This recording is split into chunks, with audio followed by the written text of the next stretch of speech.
Hello students, I am Ashutosh Anand and I will be taking the lecture for computer science for class 11th Marwari college Ranchi.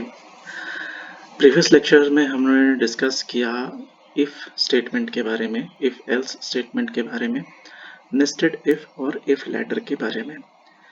ये क्या है, ये सारे statements use होते हैं conditions के लिए, अलग अलग कंडीशंस को डिटरमाइन करने के लिए, ट्रू फॉल्स कंडीशन को डिटरमाइन करने के लिए। इस वीडियो में हम लोग देखेंगे स्विच किसे कहते हैं, स्विच स्टेटमेंट किसे कहते हैं। तो in as definition we can say that C++ provides a multiple branch selection statement known as switch। ठीक है, multiple branch selection statement। if we are going to select multiple branches, okay, so switch statement is used। this selection statement successfully tests the value of an expression against a list of integer or character constants। when a match is found, the statement associated with that constant are executed। Okay, when we are using a switch statement,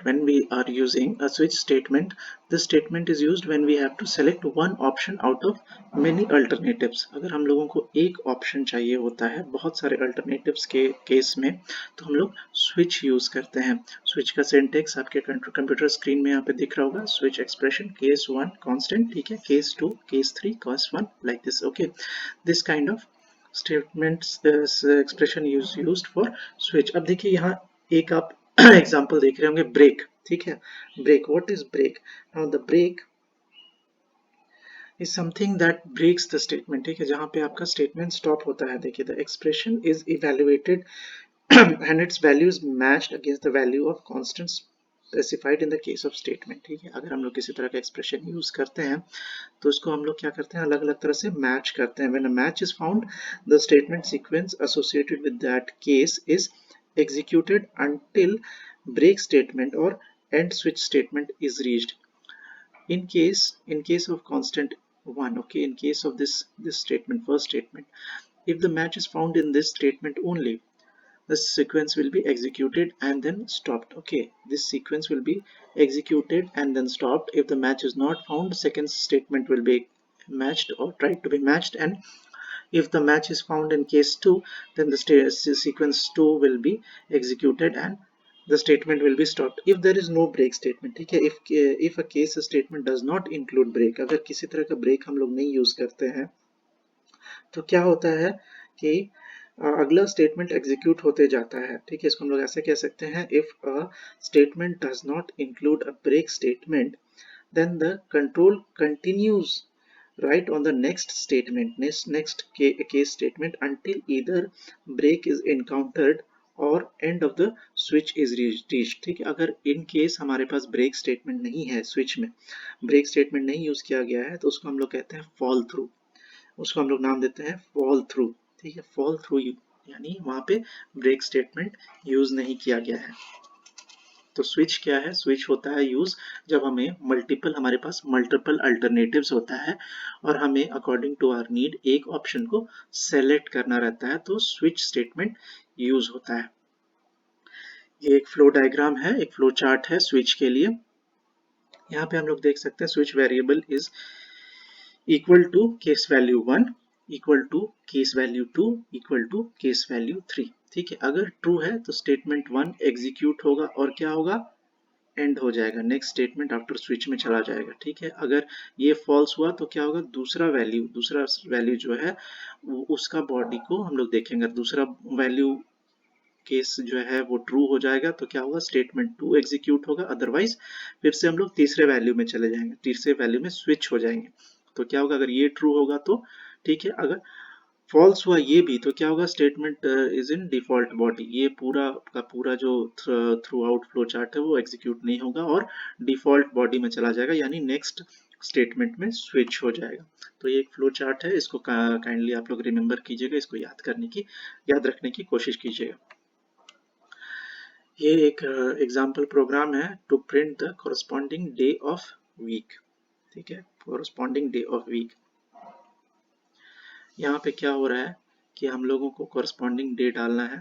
ठीक है, और इस तरह का programme लोग use कर रहे हैं, integer A B C, character डालेंगे, ओपी, ठीक है, काउंट है, enter the two operands and operator, ठीक है, टू ऑपरेंड्स एंड ऑपरेटर, दो ऑपरेंड और ऑपरेटर डालेंगे, ठीक है।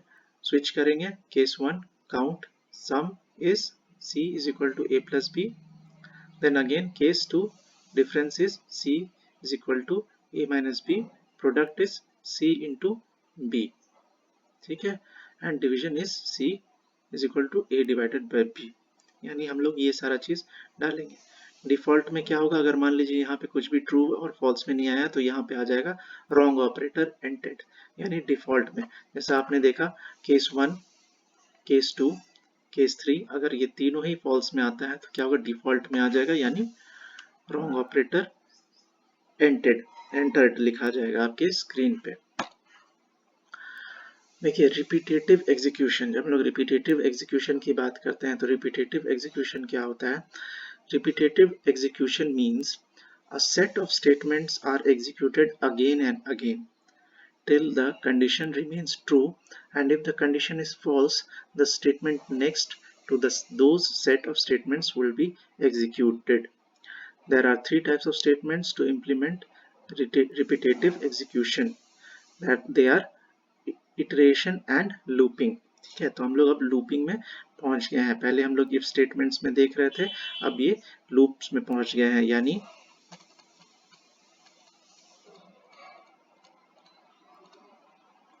लूप एंड इंटरेशन में, ठीक है। वाइल डू वाइल इसमें पहुंच गए हैं, पहले हम लोगों ने सिलेक्शन में इफ एल्स देखा और स्विच देखा, अब हम लोग लूप और इटरेशंस देखेंगे।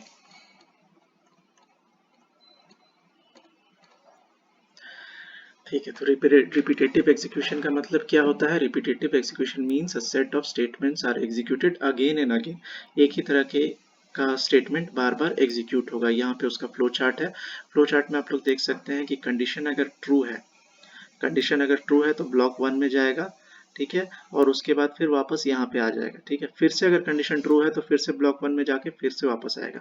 तो ये क्या होगा, एक लूप क्रिएट होगा, रिपीटेटिव एक्शन कंटिन्यू होते जाएगा। और अगर ये कंडीशन ट्रू की जगह फॉल्स हो जाएगा तो क्या होगा, नो हो करके ये हमारा नेक्स्ट स्टेटमेंट में जंप कर जाएगा, नेक्स्ट स्टेटमेंट में चला जाएगा। रिपीटेटिव एग्जीक्यूशंस यानी इटरेशन है, लूपिंग में क्या क्या आता है, व्हाइल स्टेटमेंट आता है, डू व्हाइल स्टेटमेंट आता है और फॉर स्टेटमेंट आता है। व्हाइल स्टेटमेंट क्यों क्यों होता है, एंट्री कंट्रोल लूप और प्रीटेस्ट, ठीक है। डू व्हाइल क्यों आता है, exit control loop, post test, okay.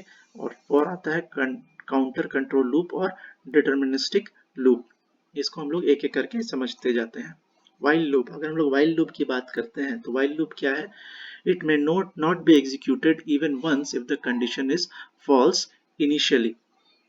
देखिए हम लोग जब प्रोग्राम लिखते हैं, यहाँ तक लिखे व्हाइल कंडीशन डाल दिए, ठीक है, अगर एक फर्स्ट ही कंडीशन में फॉल्स होगा तो व्हाइल लूप बिल्कुल एग्जीक्यूट नहीं होगा, ठीक है।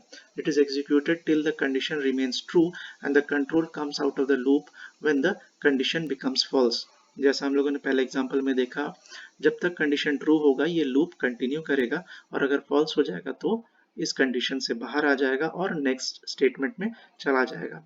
There may be some loop terminating conditions inside the body of the loop to avoid infinite looping। देखिए जब हम लोग इस तरह का प्रोग्राम लिखते हैं जहाँ पे लूप यूज होता है तो हमें अपने कंडीशंस में कुछ कंडीशंस ऐसे डालने होंगे जो कि लूप को टर्मिनेट कर सके, नहीं तो क्या होगा कि आपका लूप जो है इन्फिनाइटली चलता जाएगा और ये एंड नहीं होगा। इसलिए हम लोग को ये चीज कंडीशन में याद रखना है कि हमें इस कंडीशन में कुछ ऐसे कंडीशंस डालने हैं जो कि लूप को टर्मिनेट कर सके, इस चीज को याद रखना है। ये एक प्रोग्राम है to find the sum of digits of number, ठीक है, to find the sum of digits of number while n is not equal to 0, ठीक है, and 10 sum plus equal to 10, okay. ये एक प्रोग्राम है, इसको याद रखिएगा, इसको हम लोग आगे देखेंगे, ठीक है। Do while loop, okay, what is do while loop? This loop is executed at least once, okay। at least पहले कंडीशन में क्या हुआ कि एक बार भी एग्जीक्यूट नहीं होगा अगर कंडीशन फॉल्स होगा, अगर कंडीशन ट्रू हुआ तो ही एग्जीक्यूट होगा, तो नहीं होगा। लेकिन डू वाइल में क्या होगा, एटलीस्ट वन ये एग्जीक्यूट होगा। It is executed till the condition remains true and the control comes out of the loop when the condition becomes false. There must be some loop terminating condition, same thing to avoid infinite looping, ठीक है। यहाँ पे देखिए condition code condition code में क्या होगा, if true, ठीक है, इफ ट्रू तो फिर कंडीशन कोड में जाएगा, कंडीशन तक आएगा, इफ कंडीशन फॉल्स हो गया तो एग्जीक्यूट नहीं करेगा। पहले केस में हम लोगों ने देखा कि हमारा ये जो कंडीशन था ये पहले था, कंडीशन पहले था, इसीलिए अगर फॉल्स हो जाता है कंडीशन तो हमारा जो लूप है वो एंड हो जाता है और पहले ही एक बार भी ये जो है एग्जीक्यूट नहीं होता है, एक बार भी कंडीशन एग्जीक्यूट नहीं होता है। लेकिन डू वाइल में देखते हैं कि कंडीशन कोड पहले आता है, अगर वो ट्रू होता है तो कंडीशन तक जाता है, ठीक है। तो इसका मतलब क्या होता है कि अगर ट्रू होगा तो कंडीशन तक जाएगा, फॉल्स होगा तो क्या होगा, यहाँ से निकलेगा, लेकिन एक बार कंडीशन जरूर एग्जीक्यूट होगा। यही यहाँ पे कहा गया, this loop is executed at least once. ये उसका एक एग्जाम्पल प्रोग्राम है, इसको आप लोग देख सकते हैं अपने कंप्यूटर स्क्रीन में। इसमें हम लोगों ने यूज किया है while, okay, do while,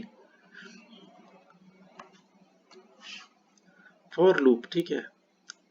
the loop controls variable is assigned some value, ठीक है। the loop control variable is assigned some value, the condition is checked, if the condition is true then the body of for loop is executed, then the arithmetical expression is evaluated. After the evaluation of the condition is checked again, and if it is true then again the body for loop is executed and the arithmetical expression is checked again. The for loop is executed again and again till the conditions remain true. देखिए, जब हम लोग loop की बात करते हैं तो एक चीज आप बार बार देख रहे होंगे कि जब तक कंडीशन ट्रू होते हैं, जब तक कंडीशन 1 होगा या कंडीशन ट्रू होगा, तब तक क्या होगा, आपका लूप कंटिन्यू करेगा। अदरवाइज अगर फॉल्स होगा तो ही आपके नेक्स्ट स्टेटमेंट में जंप करेगा। यहाँ पे हम लोग देख रहे हैं कि एक वेरिएबल असाइन किया गया, जो भी वेरिएबल असाइन किया गया उसको चेक किया गया, चेक करने के बाद अगर कंडीशन ट्रू हुआ तो एग्जीक्यूट हुआ, उसके बाद क्या होता है, उसका अर्थमेटिकल एक्सप्रेशन इवेल्युएट होता है।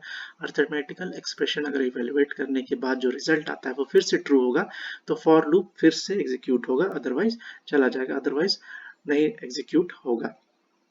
ये उसका जनरल सिंटेक्स है, ये आप लोग काइंडली याद रखिएगा। यहाँ पे देखिए एक फ्लो चार्ट बना हुआ है, उसी के लिए इनिशियलाइज किया गया प्रोग्राम को, ठीक है। इनिशियलाइजेशन कैसे होता है, एक वैल्यू प्रोवाइड करके, ठीक है। वैल्यू प्रोवाइड करने के बाद क्या हुआ, टेस्ट हुआ, टेस्ट होने के बाद अगर टेस्ट में अगर अर्थमेटिकल कंडीशन ट्रू हुआ तो क्या होगा, फिर से एक बॉडी एग्जीक्यूट होगा, उसके पोस्ट प्रोसेसिंग में ये वापस टेस्ट में चला जाएगा। एग्जीक्यूट होने के बाद यानी उसका अर्थमेटिकल एग्जीक्यूशन होने के बाद उसके अर्थमेटिकल एक्सप्रेशन को टेस्ट करने के बाद अगर ट्रू है तो ये वापस टेस्ट में चला जाएगा, फॉल्स है तो ही नेक्स्ट स्टेटमेंट में जाएगा, अदरवाइज ये लूप कंटिन्यू रहेगा। तो इसको हम लोग बोलते हैं फॉर लूप। ये एक प्रोग्राम है, ये हम लोग देख सकते हैं, to print the first and n natural numbers and their sum. ये एक प्रोग्राम है to print first and n natural numbers and their sum. यानी यहाँ पे क्या होगा, एक वैल्यू आप लोग डालेंगे, ठीक है, एक वैल्यू आप लोग डालेंगे, उसको एग्जीक्यूट करने के बाद उसका अर्थमेटिकल एक्सप्रेशन को टेस्ट किया जाएगा। टेस्ट करने पे अगर ट्रू आएगा तो क्या होगा, लूप क्रिएट होगा, फॉर लूप क्रिएट होगा और वापस दोबारा से दूसरा उसी स्टेटमेंट में लूप क्रिएट होगा, दोबारा से एग्जीक्यूट होगा और फिर नेक्स्ट स्टेटमेंट को टेस्ट किया जाएगा। इस तरह से कंटिन्यू होते जाएगा और जब तक ट्रू वैल्यू आते जाएगा तब तक यहाँ पे n नेचुरल नंबर्स में क्या होगा, n natural numbers and their sum. अगर नेचुरल नंबर आता जाएगा, नेचुरल नंबर आता जाएगा, उसका सम आता जाएगा तो ये क्या होगा, लूप क्रिएट होते जाएगा, कंटिन्यू होते जाएगा। और अगर नेचुरल नंबर नहीं आया और उसका सम नहीं आया तो क्या होगा, ये आंसर आ जाएगा नेक्स्ट स्टेटमेंट में और उसके बाद आपके कंप्यूटर स्क्रीन में शो करेगा। तो इसको हम लोग बोलते हैं फॉर लूप, नेस्टेड लूप। जैसे हम लोग नेस्टेड इफ देखा था, इसी तरह से नेस्टेड लूप भी होता है। नेस्टेड लूप मींस वन और more loop within a loop. Nested का मतलब होता है एक के अंदर एक। जैसे हम लोगों ने इफ नेस्टेड देखा था, नेस्टेड इफ देखा था, एक इफ एल्स के अंदर एक और इफ एल्स हम लोग यूज कर सकते हैं, एक और इफ एल्स स्टेटमेंट यूज कर सकते हैं। उसी तरह नेस्टेड लूप के अंदर भी हम लोग more than one more loop use कर सकते हैं, एक लूप के साथ हम एक और लूप यूज कर सकते हैं, इसको हम लोग बोलते हैं नेस्टेड लूप। ये उसका एक एग्जाम्पल प्रोग्राम है जो आप लोग देख सकते हैं यहाँ पे। नेस्टेड लूप यूज किया गया है, देखिए फॉर के अंदर फिर से एक फॉर लूप यूज किया गया है, फिर से एक फॉर लूप यूज किया गया है, यानी मल्टीपल फॉर लूप्स यूज किया गया है, इसको हम लोग बोलते हैं नेस्टेड लूप। इसका आउटपुट, इस प्रोग्राम का आउटपुट कुछ इस तरह से आपको कंप्यूटर स्क्रीन में दिखाएगा। इसीलिए ये प्रोग्राम आप लोग काइंडली याद रखिएगा। Thank you.